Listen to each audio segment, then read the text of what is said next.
Our subject today is whales. We discuss a report on the effect of noise from ships on the behavior of whales. And we visit a whaling museum on the island of Nantucket in Massachusetts.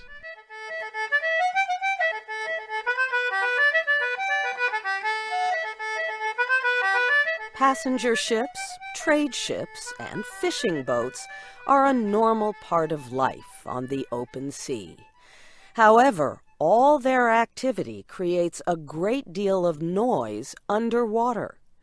Scientists from the United States and Canada recently reported their observations that the ocean is getting noisier.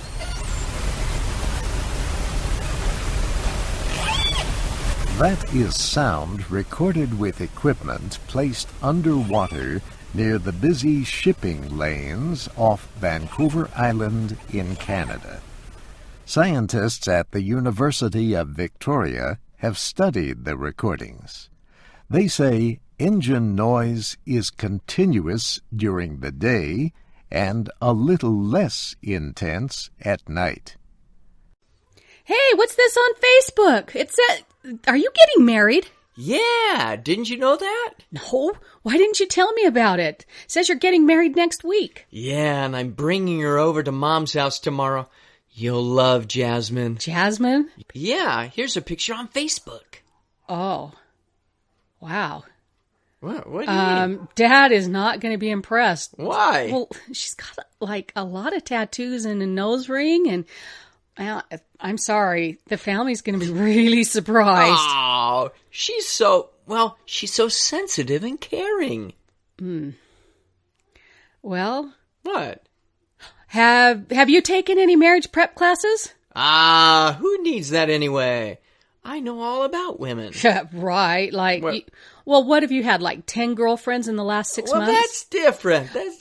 Listen, obviously, you need to improve your communication skills, and the best thing at this point, if you're really set on marrying Jamie, is... Jasmine. Okay, I'm sorry, Jasmine.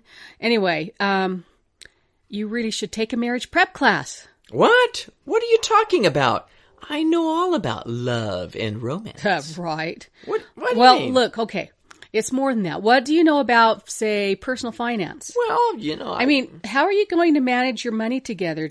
Are you going to have a joint bank account? Whose salary is going to pay for the bills? No problem. No problem. We have that figured out. My paycheck is going to be automatically transferred to her overseas bank account. Oh. What? Where exactly is this account? What's the name of the bank? Oh, I don't know. Jasmine's going to take care of that. Oh, boy, right. Well, okay, what about children? Are you guys going to have any kids? Well, I want a large family, so 8 kids would be just about right. Wow. What does Jasmine say about that? Oh, well, she doesn't want any kids, but I'll change her mind once we get married. Right. No problem. Well, okay, what about housework? How are you going to handle that? Well, Jasmine won't mind doing it. She said that? Well, not exactly. We've been just so busy planning out our honeymoon that we just haven't worked out, these small details. Great. You know what? By the time you learn her last name, I think things are going to be over between the two of you. No, you just wait and see. Hello and welcome to 6 Minute English from BBC Learning English. I'm Rob and with me is Finn. Hello, Finn. Finn, are you okay? 49 seconds. I was just holding my breath, Right. Rob. Okay, is this a new hobby of yours? Well, actually today we're talking about people living underwater. So I thought I could do with some practice. Okay, well, why don't you get your breath back now? Good, yes, good idea. Today we'll be hearing about scientists who broke the world record for the time spent underwater. They spent an incredible 31 days under the waves. And we'll be learning some related vocabulary too. Right, are you ready now, Finn? Yeah, I think so. And are you ready, Rob, for this week's question? Yes, hit me with it. This week's question is, what is the longest time a human being has held their breath underwater? Is it A, 12 minutes, B, 18 minutes, or C, 22 minutes? Goodness. Well, it's a long duration, all of them. I'm going to go for the middle one, B, 18 minutes. 18 minutes, Good guess. I'll tell you if you're right or wrong at the end of the programme. But, Rob, don't hold your breath. Very good. Don't hold your breath. A phrase which means don't expect that a particular good thing will happen. Anyway, what about these scientists? Did they hold their breath for 31 days? No, but they did live underwater in a laboratory. Now, that's a room or building with scientific equipment in it for doing tests. Right. Well, one of the men was Fabien Cousteau, who's an oceanographer, someone who studies the oceans. He's the grandson of Jacques Cousteau, a French man who held the previous record of 30 days underwater. Fabien said he wanted to break his grandfather's record to raise awareness of ocean conservation. Now, that's protecting and looking after the ocean. Well, he's raised our awareness, at least. He has indeed. Now, I'm interested in how they lived underwater. Listen to Fabien talking about the laboratory called Aquarius. Which word does he use to say that the lab is completely underwater? Aquarius is very unique in that it's the only undersea marine laboratory. It gives us a unique platform from which to live and explore this final frontier on our planet. He called it an undersea laboratory. Now, undersea is, as you might guess, a word similar to underwater, and it means under the sea. And he called this undersea world the final frontier.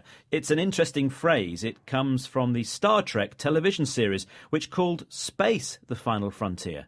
The last place that humans have not yet travelled to. The last place to explore. Yes, and apparently this laboratory was 18 metres under the sea in Florida. And being there allowed them to spend less time diving and more time observing marine life. OK, marine life. So that means of the sea. So marine life means sea life, plants and animals that live in the sea. They were particularly interested in investigating the effects of pollution on coral.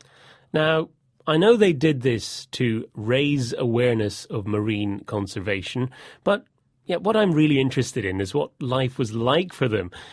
What was it like to live underwater for so long? Good question. Well, surprisingly, perhaps, life there wasn't too bad. They had air conditioning, hot water and internet access. Sounds very comfortable, doesn't it? Although I do know that Fabien struggled with one aspect. Now, listen to him to find out what. Unfortunately for me as a French person, the food will also be simulated. Freeze-dried, astronaut type of food, canned foods, things like that. So it's a horror show for me. Poor Fabien. He said the food was pretty awful. Maybe it was English food. Probably. As a Frenchman, he wasn't impressed by the freeze-dried food. Now, that means food which is quickly frozen and dried to preserve it. Yes, he thought it was astronaut-style food. The sort of food you would eat as an astronaut, someone who travels into space. Now, and coming back to dry land, they had to spend 16 hours decompressing. Yes, that's very important. Divers have to decompress to return to their original body pressure when they come out of the water. It sounds like a long time to wait for a good meal. So, Rob, what do you think? Would you like to live underwater for a month? Absolutely not. No, I would not at get all. very claustrophobic. I Not hate even those sort of spaces. The astronaut food.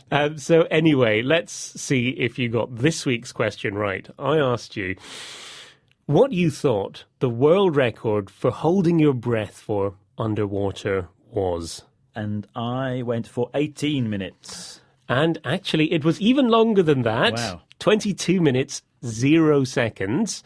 By a chap called Stig Severinsen, who's from Denmark.